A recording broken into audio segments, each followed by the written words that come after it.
Okay, Stu, everybody else, I just put in the window air conditioner. Now I want to show you guys something.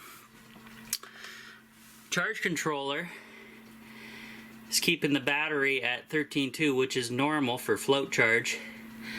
But I'm going to turn the AC on and see if we can bring in our amps again. I think it just started to regulate that after I reset it, but we're going to find out. So I'm going to go to cooling,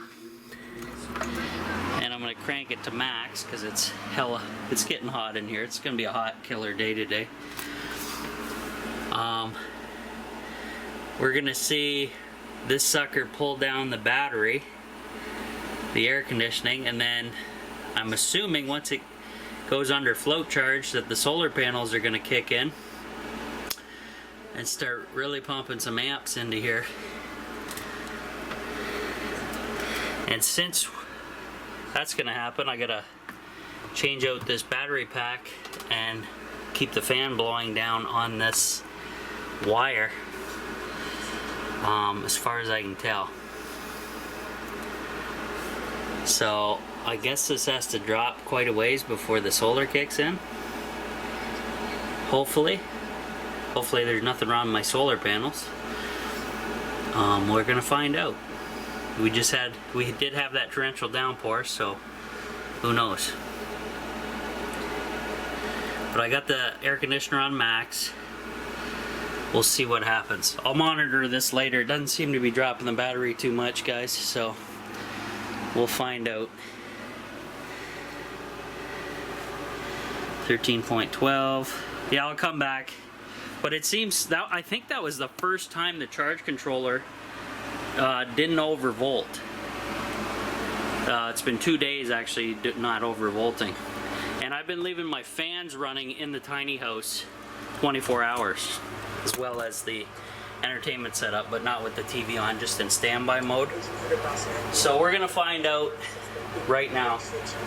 I'm gonna monitor it. The air conditioner is running on 120 volts at 3.3 amps, and we'll find out if all is well here. I'll monitor the situation. The wires are not hot at all, so I'm not entirely sure if everything is hunky-dory, but so far it looks to be. And I'm going to charge up this power pack. Go from there.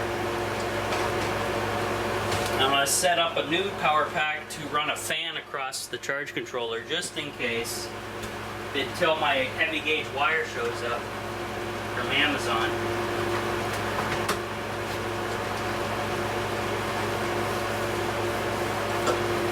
But pretty crazy, guys.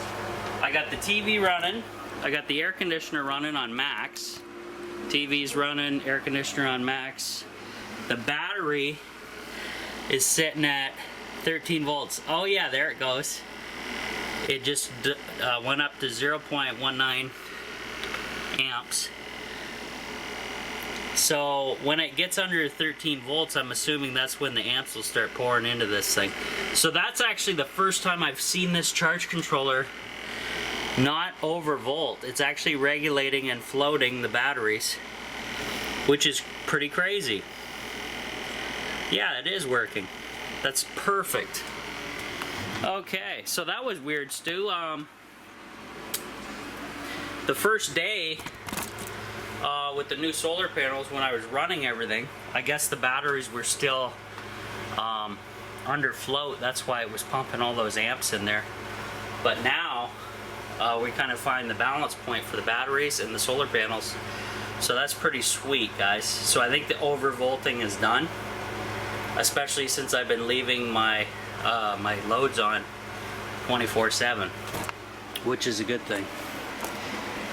Let's take a deep look here again. Yeah, it is. It's 0.63 amps coming in as the... So it's only taking what it needs from the panels, and it's not throwing like 60 amps in there. So the charge controller and the solar panels and the batteries have found their happy little balance. Sweet. because Stu explained that to me. In the MPPT charge controller, it's two microprocessor computers and algorithms that kind of find the balance with what you programmed in. And so you need to run it for at least a day or so for it to find that balance. And since I haven't done that, well, just recently I have, now it's paying off. Jackpot. So today, it's kind of, I actually have a day off again. I busted ass yesterday all day, and then we had some delays with work, so I work again on Tuesday, and that will be a 2-day job as far as I can tell. Well, actually, yeah, so Tuesday, Monday I'm working here, Tuesday regular work. I'm gonna have work for the rest of the week, pretty much, guys. Put it that way. So that's a good thing. Help rebound my bank account a little bit here. Yeah, there it is. So now it's bringing in 2 amps as we're just going under the float level a little bit. So all is good. I'm just showing that interesting facts. We didn't have any rain, so nothing to report there. And I'm gonna enjoy the off-grid tiny house. Free air conditioning, free power, free TV, free water, no bills. Other than my $50 a month rental fee for the off-grid tiny house, which is very inexpensive, guys, if you ask me. That's like a cell phone bill. Now, going forward, what I want to do is I want to have, obviously I have my cell phone, so that's a bill, so that's about 50 some odd bucks a month as well, so we're up to 100 there. And then eventually I want to get internet here. You guys heard me talk about that many times, and so possibly for about $200 a month or less I may have everything I need here. And then guess what, guys? It's move-in time, full time. Now, it's not the prettiest tiny house in the world.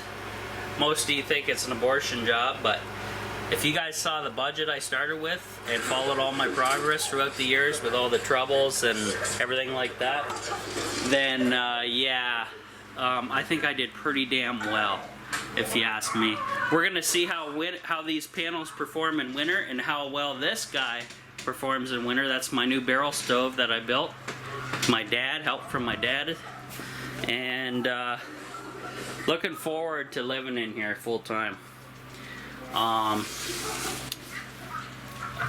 Could you live happily on with your only bills going up to like $200 a month? Now, obviously, you're going to have car insurance and gasoline bills, but I think that's when it ends there, right, guys? And maybe insurance for your tiny house. So maybe a grand total of, I don't know, under 500 bucks a month to live, and you still have all the amenities that you need.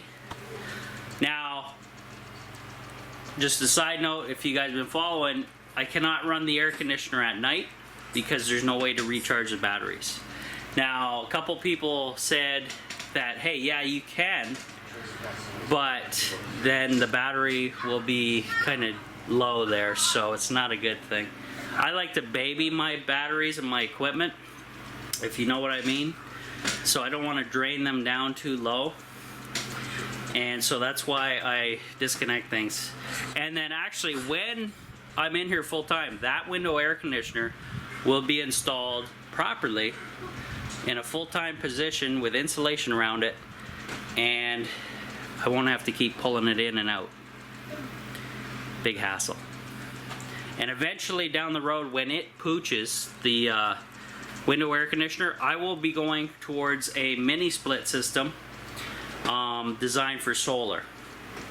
And that way I don't lose a window, and we can do that video together on the install. They make do-it-yourself kits. You can actually do it yourself without hiring someone to install it, which is really interesting. And they run on solar. Now obviously I'm gonna have to think about that though, because it requires 220 volts. So that's gonna cost me some changes in the solar system, but we'll get there when we get there, guys, right? Or it's just cheap enough for me to go buy another $200 window shaker too, so I can do that as well. So, but different ideas. But here we go. The temperature probe has kicked in outdoors. 95.6, 47% humidity, 82.4 and dropping inside the tiny house. There's the date, times, temperatures. It's only 10 o'clock and look how hot it is already. She's gonna be a killer today, guys. But I'm gonna take advantage of Mr. Sunshine, and he's gonna power the tiny house and air conditioning at the same time, and I'm gonna love it. Yeah. See you guys soon.